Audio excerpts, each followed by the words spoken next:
There's been some interest in sculpin patterns on the forum lately through the fly swaps and more importantly through a fellow forum member. His screen name is Eastern Fly, and that's Kevin Valls from West Virginia. Really wanted to see this and didn't get an opportunity to see it tied in a virtual class, so I thought I'd spend a few minutes and crank one out so that everyone can see how to tie a sculpin pattern. This is no special pattern, it's just one that I tie and one that's been good for me. So we'll go ahead and crank one out. Okay, so what I've done is I've just started my thread at the front and I've gone all the way to the back. Now I'm going to take a piece of lead and I'm going to lay it in on top of the hook so that each piece of lead lays on either side of the hook. And I'm going to tie that in. Okay, so what we have here is I've tied that in, and if we look at the front, it's sort of hard to see in the video, but each piece of lead wire is tied in on the side of the hook. And now we're going to add a second wrapping of wire to add for additional weight. Okay, so what I've done is I've just taken some .020 lead wire and I've wrapped it as I'm wrapping thread, and I started about a third of the way forward from the back and wrapped it all the way up to about a third of the way behind the head. And what I'm going to do now is take some Flex Cement and coat that fly because lead is corrosive. Okay, what I also did was I added 2 pieces of like medium copper wire, whatever color you want. And the reason why we put 2 in is in the event that as you're wrapping forward, locking down your zonker strip, if that breaks, you're toast. You have to start all over again. So the second one is just an insurance policy. So your sculpins are always a white-bodied sculpins, or mine are anyways. So I'm going to use some SLF. It's like Dave Whitlock's SLF Plus, and it's a cream colored. So what I'm going to do is I'm just going to attach that to my thread, and then I'm going to dub it forward. Okay, so there you have it. There's your dubbed body. And it's pretty thick. We're going to pick that out a little bit further down. But now we're going to get down to the business of putting a zonker strip on.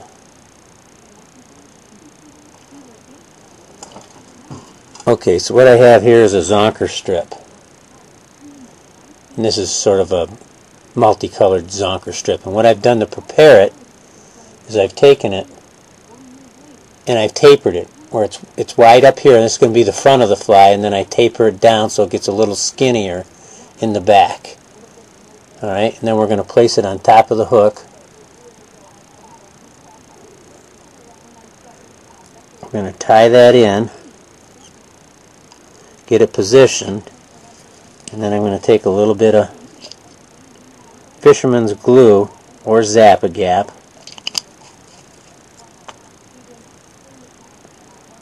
and really tie that down, and then we'll get ready to actually palmer the ribbing forward.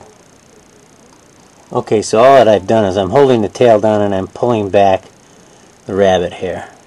And what I'm going to do is I'm going to take my bodkin right where I want that wire to come through, and I'm going to stick it in through the back side, get the hair out of the way. And then as I wrap forward, that first turn I want to make sure that it's right on top. And we bring this over. You don't have to do too many wraps.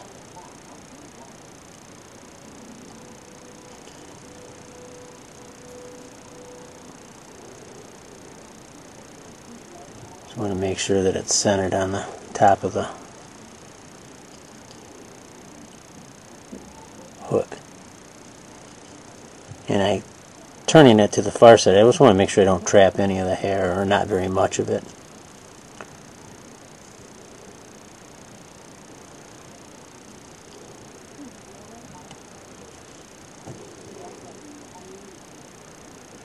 Just lay it in there, palm forward. Get one more in there.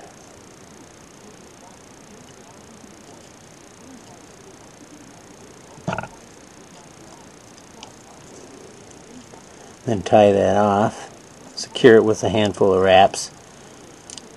And once that's tied in there, then you can come in here, take that extra wire, of course you don't need it, and cut that off. Alright, so now you have the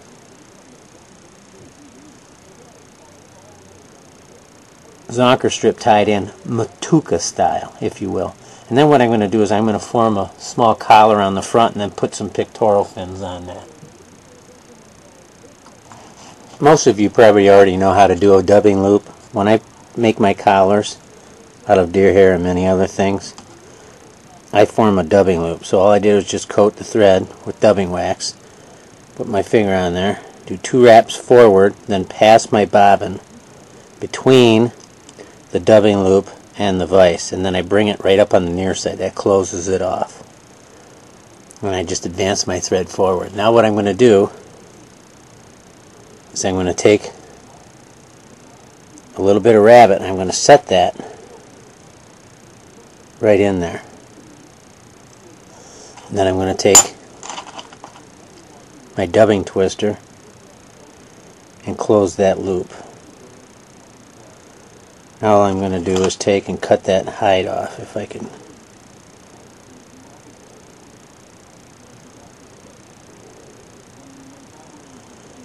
Sure.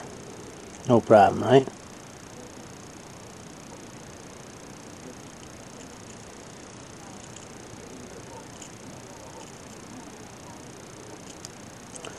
Okay, and now all I'm going to do is just separate this out a little bit.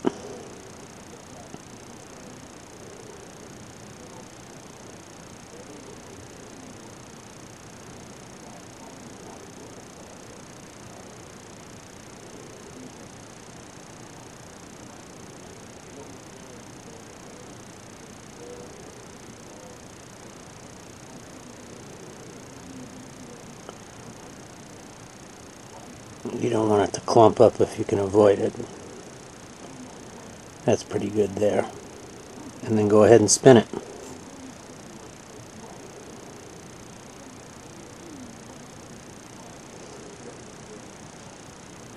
You want to spin it enough so that when you let up on it, it's sort of a springy, sort of like you see it there. Then I'm going to take and I'm going to brush this out a little bit. I want to pick out any guard hairs that might have, or rabbit hair in this case, that might have got trapped during the spinning process.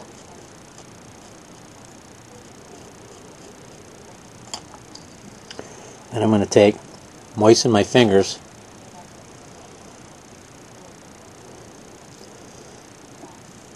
and pull the hair to one side. And then I'm going to wrap that forward. And I'm going to pull back every time I make a turn.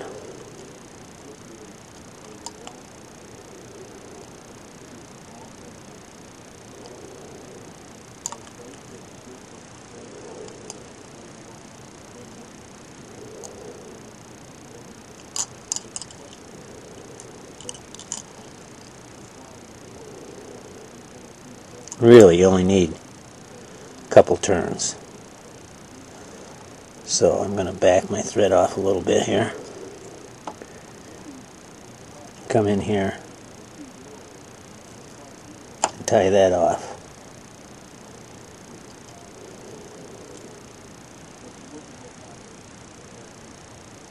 Okay, I've cut that dubbing loop off. Now I'm just going to pull everything back and wrap down on it. Now what we'll do is go ahead and tie in our pectoral fins. Okay, pectoral fins. You can use any kind of hen neck that you want. They're relatively inexpensive. Some have some speckled feathers on them. Or you could use a rump of a pheasant, if you can find small enough. Church keys down here, these are all picked out. So I just grabbed a couple feathers from from a hen neck, and we'll just go ahead and tie those in. I want them splayed out. So I'm going to set a feather in here.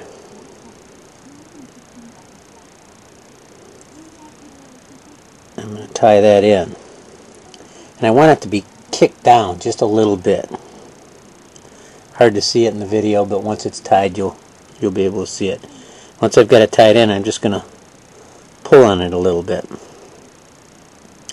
And go to the other side, do the same thing.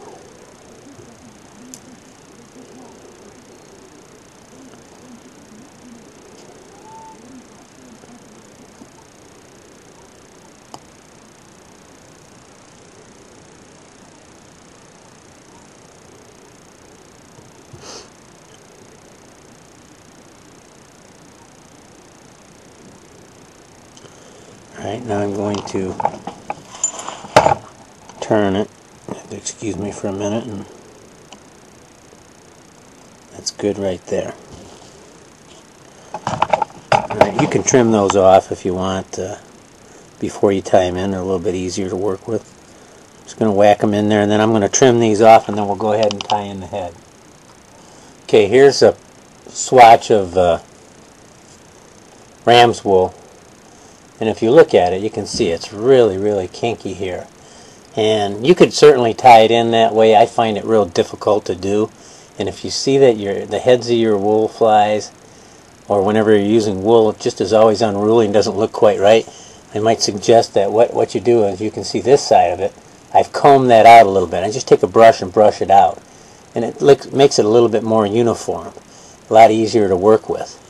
And I sort of want to form a little bit of a cape that goes over it, a second collar type, if you will, a hood that goes over the top of that. So I'm going to tie the first clump using the tips, and I'm going to take and cut off of this swatch halfway, and then I'll use the bottom half for the next set. So let me go ahead and cut that, and I'll get it in position, and we'll take it from there. Okay, so one way you can do it, here's the entire piece right here. Tips are here, butts are down here. What we can do is we can set this right on top and let that encompass the entire hook. Alright, and then I can come in here, find the front of the fly, and cut the bases off. Then just come around, couple wraps, pull down. Now pull all of this back, slip your thread forward, and wind real tight towards your index finger and thumb of your non-dominant hand. Alright? And then we can take the second clump that was cut off and tie that in. Let's give it a try. Here's that second clump right here. Position this a little bit better so we can see this. Here's that second clump. What I'm going to try to do is pull this back, set that clump in there, wrap around once, twice, pull down nice and tight, then pull everything back. Slip this forward, then go ahead and tie that tight towards the head of the sculpin, and just get some good wraps on there. Build that head up, and then simply whip finish, hap hish, whatever you use to finish off the head of your fly. And then it's just a matter of trimming.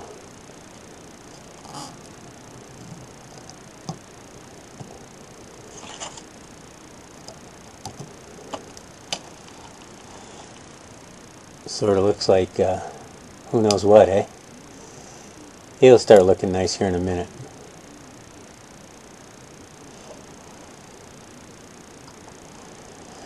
Okay, so I've got the fly and I'm holding it upside down, and I'm just going to start trimming this. Need good sharp scissors. Be careful when you're trimming. Remember, you can't put it back on. We're flat on the bottom. And then what I'll do is I'll get a curved pair of scissors to do the rest of it. See how it's flat there? Alright, so now what I'm going to do, I'm holding those pectoral fins because I don't want to cut them. I'm going to take and sort of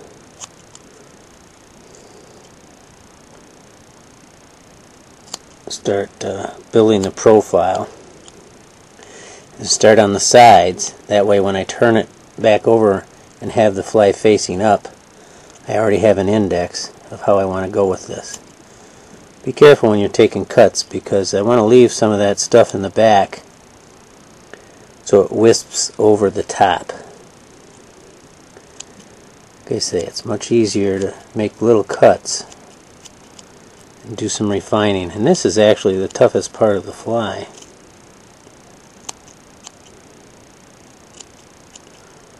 Just go ahead and trim it up. And keep on trimming it until you get to the profile that you like. And we're getting there right now, a little bit more trimming. But for the sake of, actually that would work right there, but for the sake of the video, and we only have 100 megs, I'm going to go ahead and finish trimming this.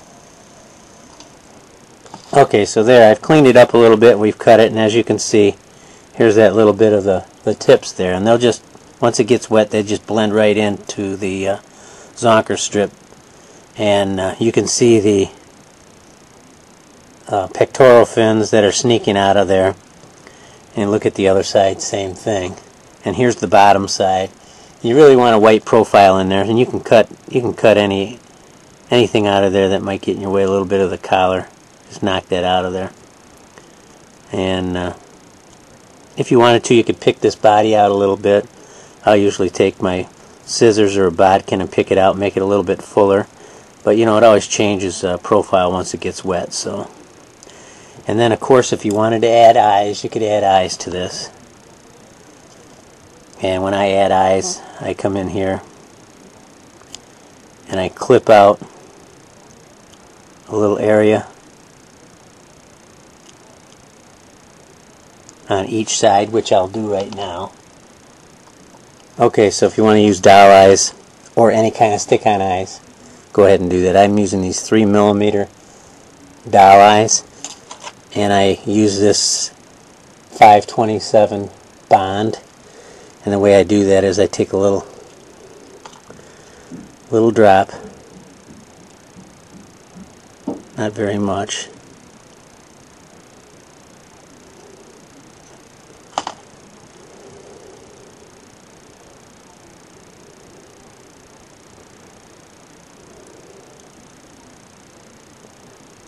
and I put a little drop on right there. Stuff's tough to work with. And then I'll grab another little bit, go to the other side.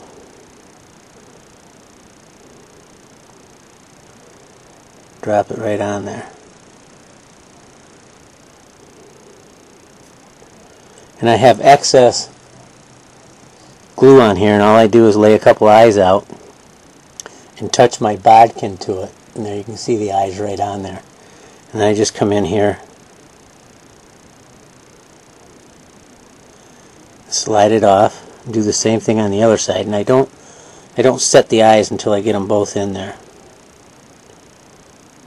Alright, now what I'm going to do is I'm going to pull back a little bit on this, turn this so that I can look right at it.